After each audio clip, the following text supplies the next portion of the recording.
ஓம் சாந்தி. எல்லோரும் சந்தோஷமாக இருக்கிறீங்களா? ஸோ சமீபமாக பிராண பிரதிஷ்டை செய்யப்பட்ட அயோத்தி ராமர் கோயிலில் ராமருடைய சிலை பார்த்தோன்னே அச்சு அசல் சமீபமாக மறைந்த கேப்டன் விஜயகாந்த் அவர்கள் மாதிரியே இருக்கும். அதிலும் அதை ஏஐ பண்ணி அந்த சிலை சிரிக்கிற மாதிரிலாம் போட்டிருப்பாங்க. அது பார்த்திங்கன்னா அப்படியே விஜயகாந்த் அவர்கள் சிரிக்கிற மாதிரியே இருக்கும். ஸோ அந்த கண்கள் எல்லாமே ஆக்சுவலாக அது பாலராமர், குழந்தை ராமர் அது. ஸோ விஜயகாந்த் அவர்களை குழந்தை உள்ளம் படைத்தவர் அப்படின்னு சொல்லுவாங்களே, கிட்டத்தட்ட அதை பிரதிபலிக்கிற மாதிரியே தான் அந்த சிலை இருந்தது. ஆனால் இதில் என்ன ஆச்சரியம் அப்படின்னா, நார்த் இந்தியன் கோயிலில் அந்த மாதிரி சிலை வைக்கவே மாட்டாங்க. ஆக்சுவலாக நார்த் இந்தியர்கள் எல்லாருக்குமே இது ஒரு பெரிய அதிர்ச்சியாக இருந்தது. என்ன இப்படி சிலை வச்சுருக்கிறாங்க இல்லையா? அதுவும் அவ்வளோ ஃபேமஸான கோயில், இந்தியாவே திரும்பி பார்க்குற மாதிரி. ஏன்னா அங்கே பெரும்பாலும் ஒயிட் மார்பிள்ஸில் தான் சிலைகள்லாம் செய்வாங்க. அப்படி இருக்கும்போது இந்த ராமர் சிலை இப்படி பண்ணியிருக்கிறாங்களே அப்படின்ட்டு அவங்களுக்கே அது ஒரு பேரதிர்ச்சியாகத்தான் இருந்தது. ஸோ அப்போ அவங்க எப்படி சமாதானப்படுத்திக்கிட்டாங்கன்னா, இதை ஒரு சவுத் இண்டியன் மைசூரை சார்ந்த ஒருத்தர் தான் அந்த ராமர் சிலையை செதுக்கிறார். இன்னொன்று, அந்த கல் நேபாளிலிருந்து வரவழைக்கப்பட்ட கல். அது அபிஷேகம் பண்ண ரொம்ப ஷைனிங் ஆகும் அப்படின்னு சொல்கிறாங்க. ஸோ ராகவேந்திரா படத்தில் ரஜினிகாந்த் அவர்கள் நடித்த பிறகு ராகவேந்திரருடைய படம் ஃபுல்லாக ரஜினிகாந்த் படத்தை வச்சே தான் வந்தது.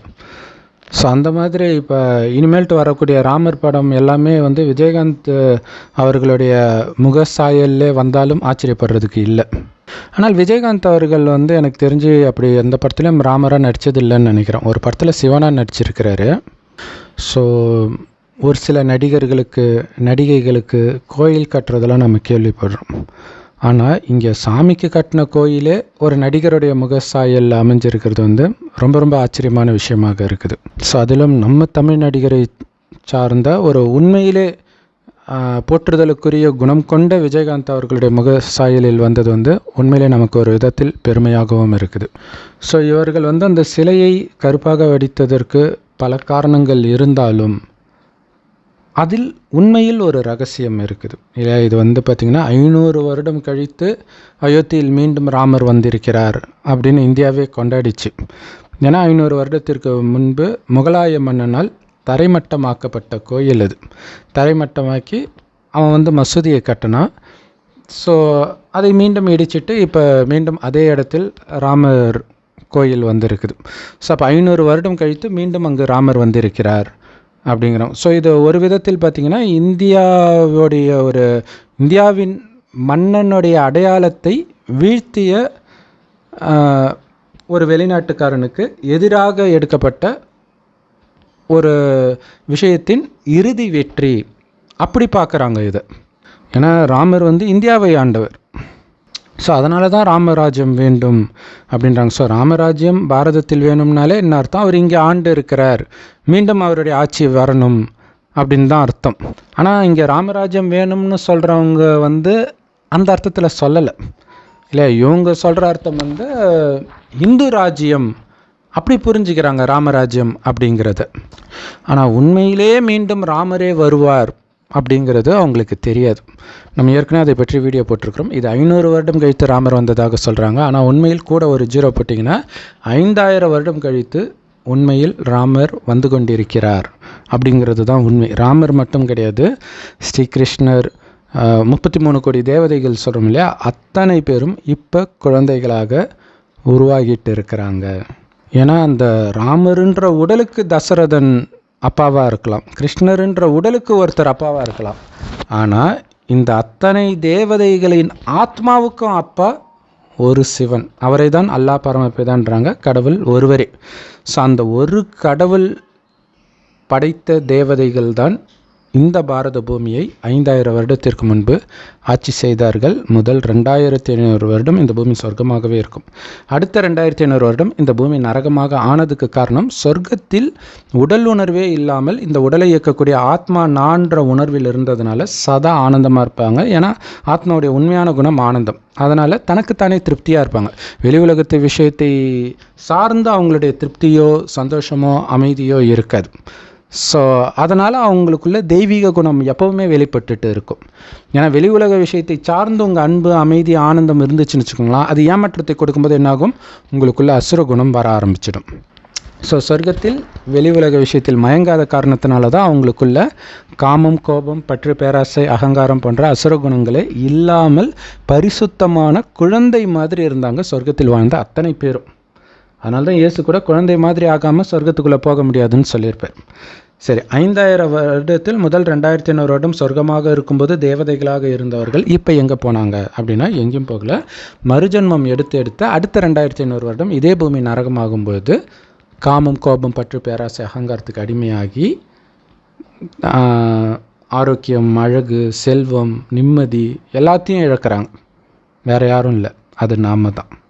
அப்படிங்கிற ரகசியத்தை நமக்கு சொல்வதற்காக தான் கலியுகம் அழிவதற்கு 100 வருடம் முன்பு சிவபெருமானே இந்த பூமிக்கு ஒரு வயோதிகர் உடல் வந்து பிரவேசிக்கிறார். ஏன்னா அவர் குழந்தையாக பிறக்கிறது கிடையாது நம்மள மாதிரி. அதனால தான் சிவனுக்கு லிங்க ரூபத்தில் பூஜை பண்ணுறோம். லிங்கன்றது ஜோதி. நம்ம ஆத்மா பூர்வமத்தியில் நட்சத்திரம் மாதிரி ஜொலிக்குது. கண்ணுக்கு தெரியாத நுட்பமான ஒளிப்புள்ளி. நட்சத்திரம்னா பெருசுன்னு நினச்சிக்காதீங்க. கடவுளும் அதே மாதிரி நுட்பமான ஒளிப்புள்ளி தான், ஆத்மா தான்.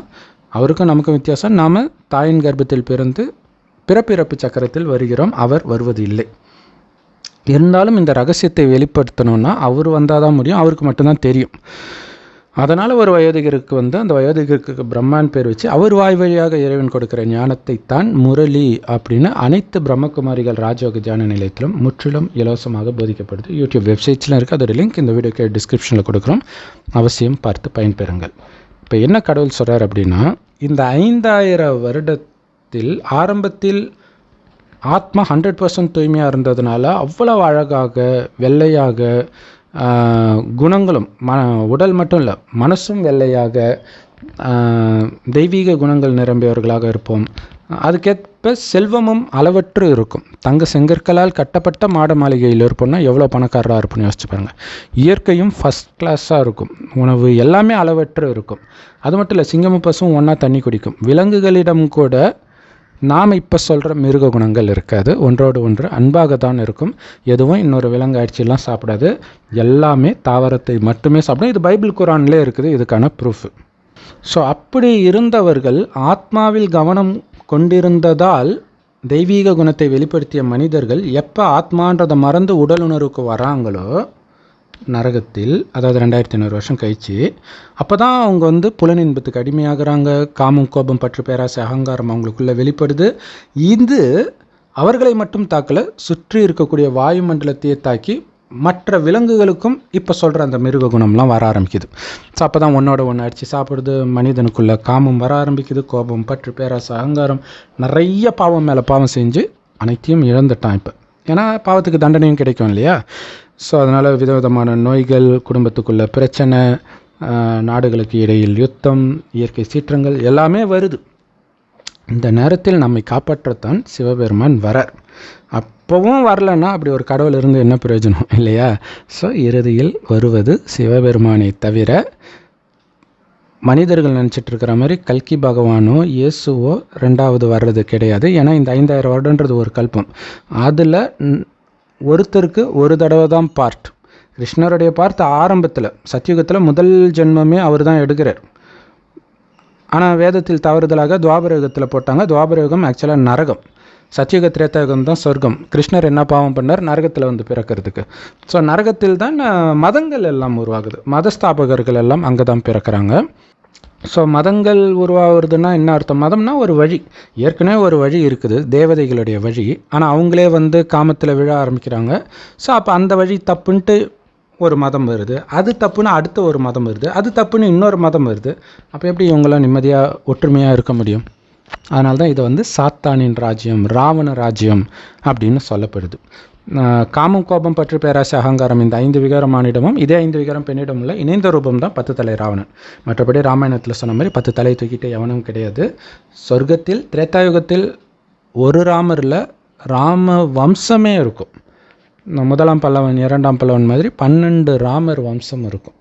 அதேமாதிரி சத்தியுகத்தில் முதலாம் நாராயணன், 2ஆம் நாராயணன், 8 நாராயணன் இருக்கும். ஏன் நாராயணன் கம்மியாக இருக்கிறாங்கன்னா அவங்க ஆரம்பத்தில் ஆயுள் ரொம்ப அதிகமாக இருக்கும், 180 வருடம் இருக்கும். அடுத்த திரேதாயுகத்தில் 125 சராசரி ஆயுளாக மாறிடும். அதனால் பிறவி அதிகமாக தெரியுது.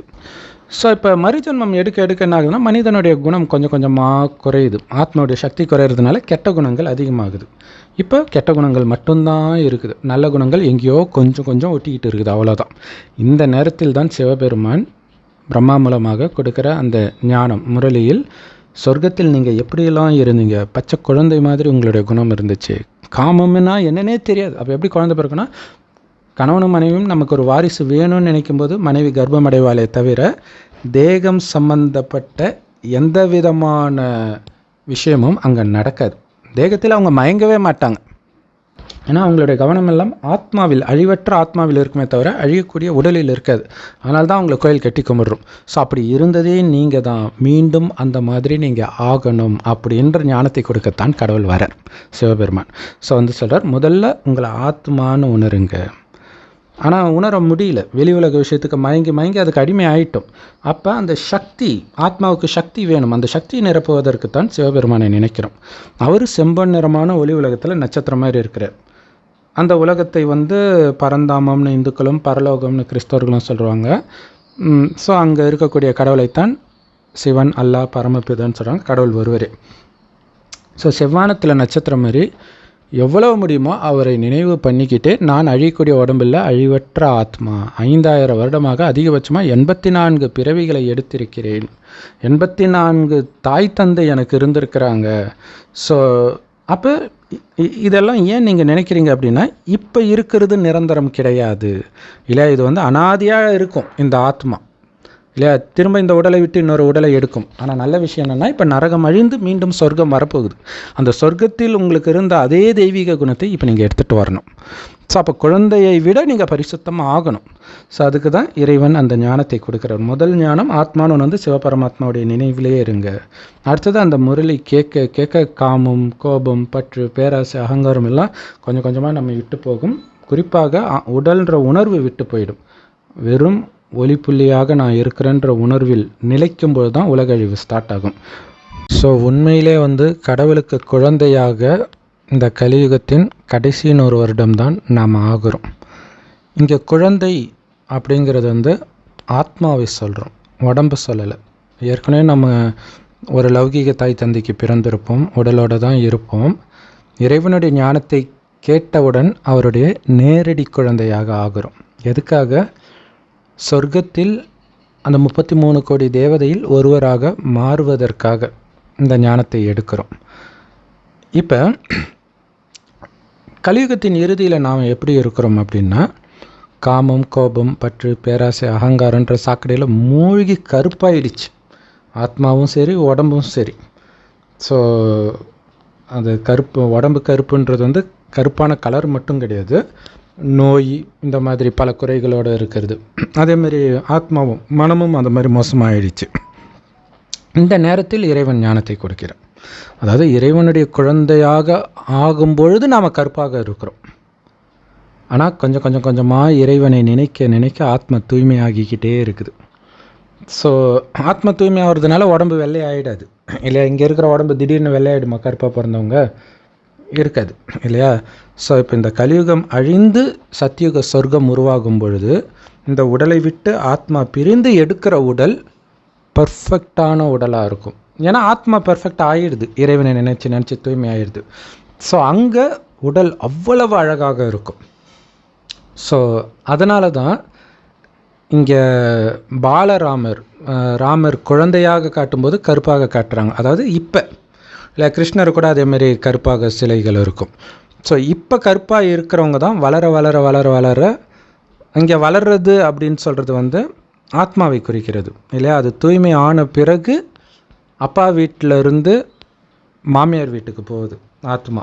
ஸோ இப்போ கடவுள்கிட்ட இந்த ஞானத்தை எடுக்கும்போது இது அப்பாவுடைய வீடு, சொர்க்கம் தான் நம்முடைய மாமியார் வீடு. ஸோ இப்போ நம்ம உதாரணத்துக்கு அங்கே நம்பர் 1 பதவி நாராயணன். ஸோ நாராயணன் ஆனால் மகாலட்சுமியை கல்யாணம் பண்ணிக்க போகிறோம். மகாலட்சுமியாக இங்கே ஆனீங்கன்னா, அதாவது அதுக்கு தயாரானீங்கன்னா அங்கே நம்ம நாராயணனை கல்யாணம் பண்ணிக்க போவோம். ஸோ அந்த நேரத்தில் நமக்கு அழகான உடல் கிடைக்கும் சொர்க்கத்தில் பிறக்கும்போதே. ஆனால் இப்போ தான் உண்மையிலே சிவனுக்கு நாம் குழந்தை நேரடியாக. எப்போவுமே சிவனுக்கு குழந்தை, அது வேறு விஷயம். ஆனால் சிவனே யாருன்னே தெரியாமலே நம்ம குழந்தைன்னு சொல்லிக்குவோம், பக்தியில் சொல்கிற மாதிரி. ஆனால் இப்போ தான் நேரடியாக அவருடைய குழந்தை, நேரடியாக அவர்கிட்ட நம்ம ஞானத்தை எடுத்து நம்மை தூய்மையாக்கிக்கிறோம். ஆக்கிக்கிட்டு இருக்கும்போது நம்ம கருப்பாக இருக்கிறோம் அப்படிங்கிறத குறிக்கிறதுக்காக தான் அங்கே ராமர், அதுவும் இந்தியாவிலே ரொம்ப ஃபேமஸான ராமர் கோயிலாக கருதப்படுற அந்த அயோத்தி ராமர் கோயிலில் பாலராமரை கருப்பாக காட்டியிருக்கிறாங்க.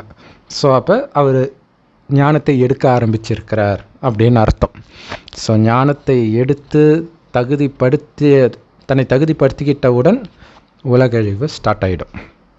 ஸோ அதுக்கப்புறம் சொர்க்கத்தில் எந்த கோயிலும் இருக்காது. இதே பாரத பூமி தான் சொர்க்கமாக இருக்கும், ஆனால் அந்த கோயிலெல்லாம் இருக்காது. ஏன்னா அங்கே பக்தியெல்லாம் இருக்காது. ஏன்னா நம்ம யாரெல்லாம் சாமின்னு கும்பிட்றோமோ அவங்க எல்லாம் அங்கே உயிரோடு இருப்பாங்க, உயிரோட்டமாக, சிவபெருமானை தவிர. சிவன் சொர்க்கத்திற்கு வருவது கிடையாது. அப்போ பாருங்கள், நம்மை சொர்க்கத்திற்கு அதிபதி ஆக்கிட்டு அதற்கான ஞானத்தை சொல்லிவிட்டு அவர் தன்னை மறைச்சிக்கிறார். எங்கேருந்து வந்தாரோ அந்த பரந்தாமத்திற்கே போயிடுறார். அதனால தான் அன்பே சிவம், லவ் இஸ் காட் அப்படின்னு சொல்கிறோம். ஆனால் இது எவ்வளோ அற்புதமாக அயோத்தி ராமர் கோயிலில் அமைஞ்சிருக்கு பாருங்கள். இல்லை, அவங்க நினச்சிருந்தா நார்த் இந்தியாவிலே ஒரு சிற்பியை வச்சு செதுக்கி இருக்கலாம், ஒரு பளிங்கு கல்லை வச்சு செதுக்கி இருக்கலாம். ஆனால் இது ஒரு ட்ராமா. இந்த ஒரு ரகசியம் இந்த கோயிலிலே அவங்கள அறியாமலே வெளிப்பட்டு இருக்குது, இப்போ கட்டுற கோயிலே. அப்போ பழம்பெரும் கோயில்களெல்லாம் எவ்வளோ ரகசியம் இருக்கும். இதையெல்லாம் கூட நம்ம நிறைய வீடியோக்களில் போட்டிருக்கிறோம், இனியும் போடுவோம். ஓம் சாந்தி. தேங்க்ஸ் ஃபார் வாட்சிங்.